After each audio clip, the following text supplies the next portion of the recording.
আসসালামু আলাইকুম। আপনারা নিশ্চয়ই অবগত আছেন, এই যে একটা কোরআন শরীফ, মিনি কোরআন শরীফ বলে আমাদের কাছে অনলাইনে বিক্রি করা হয়। এই হলো আমাদের সেই মিনি কোরআন শরীফ। এর ভিতরের অবস্থা দেখুন, কয়টা সূরা এর ভিতরে অন্তর্ভুক্ত হতে পারে। এ নাকি সম্পূর্ণ কোরআন শরীফ নাকি এর ভিতরে আছে, অথচ তার পৃষ্ঠে উল্টে উল্টে দেখলাম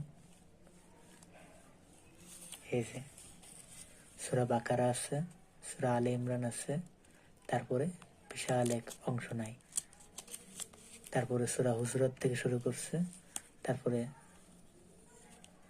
পরের অংশটা 30 পারাটা দেয়া আছে। এ হচ্ছে আমাদের মিনি কোরআন শরীফ। আল্লাহ তালা হেফাজত করুক। মানে কোরআন শরীফ নিয়েও এত বড় জঘন্য রকমের ব্যবসা কিভাবে সম্ভব? কোরআন শরীফ কেউ ছাড় দেয় নাই, মিনি কোরআন শরীফ, পকেট কোরআন শরীফ বলে বিক্রি করে। ওমা আলাইনা ইল্লাল বালাগ। আল্লাহুম্মা ইন্নী আউযু বিকা ওয়া নাউযু বিকা মিনাল ওয়াসওয়াসা